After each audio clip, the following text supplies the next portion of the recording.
In the last video, you've seen me purchase a super cheap race bike R1 which cost me £1,000. Today we will find out everything wrong with it and if I actually can get it sorted, because bikes like these are always a lottery ticket. The bike has been previously crashed twice by the last owner, which tells me that he wasn't really ready for such a beast.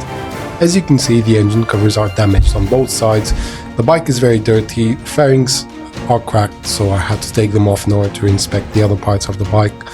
I have some engine electronic question marks and overall quite a lot of work to sort out. Make sure you follow me in order to support the channel and allow me to grow this into something I can only visualize at this point.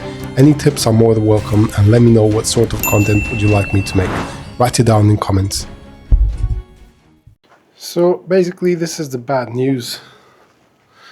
The thing with this is that the whole bodywork is basically fucked, and I would probably have to scrape this whole panel and then fill it in nicely and then repaint it, but because the damage is so severe, like it's literally, I would have to get to the fiberglass from here to all the way here. Realistically, I think the damage is too big to even waste my time on this. Unfortunately, I'll have to replace this fairing as well as the side, because this is fairly repairable, but since I'm changing that, might as well change this. So I'll get on eBay or Facebook Marketplace and try to source some decently priced fairings. I decided to wrap the usable panels in order to make less mess, so I ordered some white colored vinyl and started to do the rear tail. I also ordered some cutting tape, as I seen online that makes life easier when there are funny shapes involved.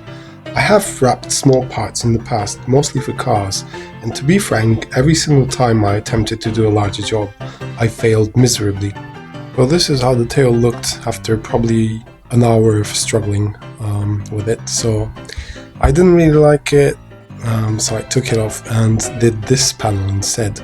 And it's safe to say I'm not gonna make a career out of this, so... It's 7 o'clock and I'm driving to Macclesfield today because I found a set of fairings. I'm not gonna fix these ones because they're shit. I've got the fairings, just came to get some coffee, and now my boot isn't latching properly, so I need to change that latch. Since I'm here, I had to visit this as well. Superbike factory. It's been a while since I've visited Superbike factory in Macclesfield. It was really demoralizing, to be honest. Such a sad environment. Like they ended up having a lot of desks, like it looks like an office. It's fucking pissing it down here. Like, we're back to summer again. The rain's gone. It's gone. So I'm back home. 10 minutes to 1. Job done. So I just get the fairings out the cover,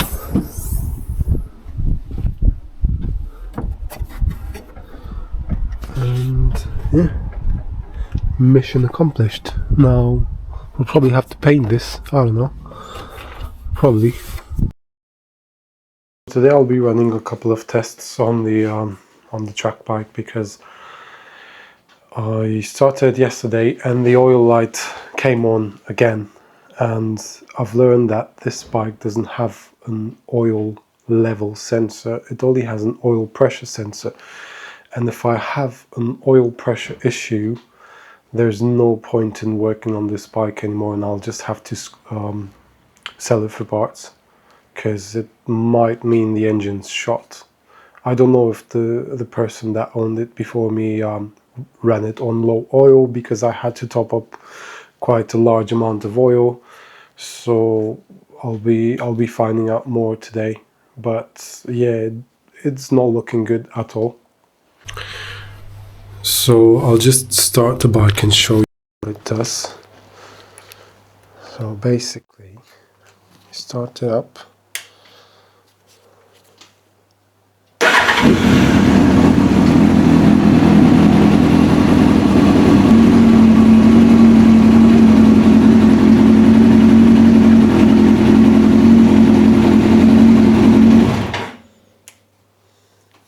So that was what it ran for, like 30 seconds, and the oil light came on. So it's not low on oil, I know that for sure. We'll just have to check the wiring and take it from there.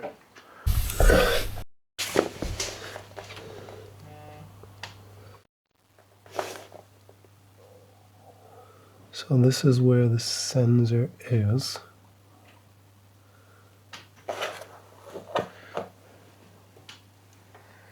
Hopefully you can see it. And I am also missing my kickstand sensor and the switch. So at the moment I can pull away with the kickstand down, which is quite dangerous. So I'll have to have a look at that. Either put back the sensor or just take off the kickstand. And the other thing, my neutral light is always on as well. And that is because if I look behind the engine over here, we should have our neutral sensor right there. But as you can see, that's just a bolt in the engine and we have no sensor. Good, so now with our fuel tank up, we can have a better look at this. So this is our wire.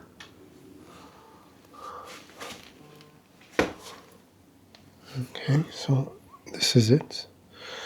This is our connection.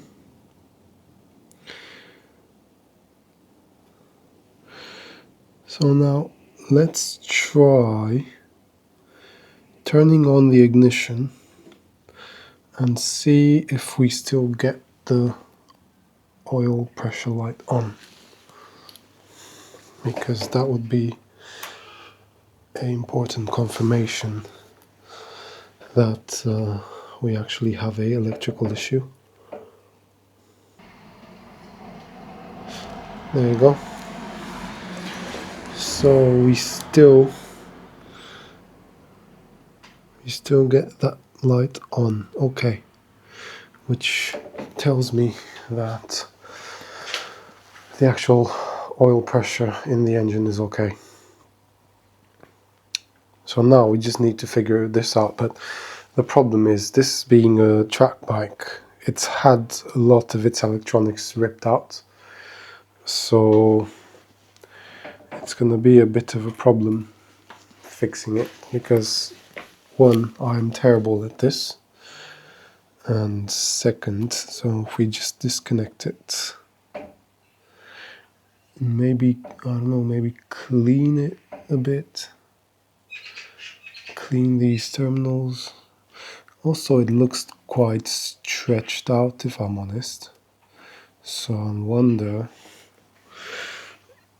wonder if it's some broken or loose wire somewhere. It might be. Also measured the voltage on the oil sensor, and I'm not getting anything. So it kind of gives a clue that it's probably a sensor issue.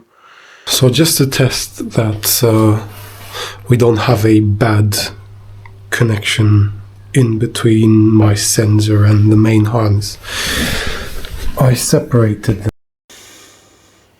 So this is the sensor and this is the harness side, and I separated them and I ran this wire, so it's a single wire, in between them like that.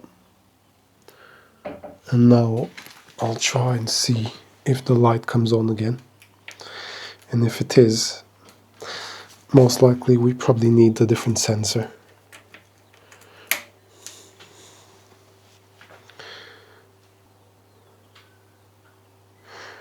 There we go. So a new sensor it is.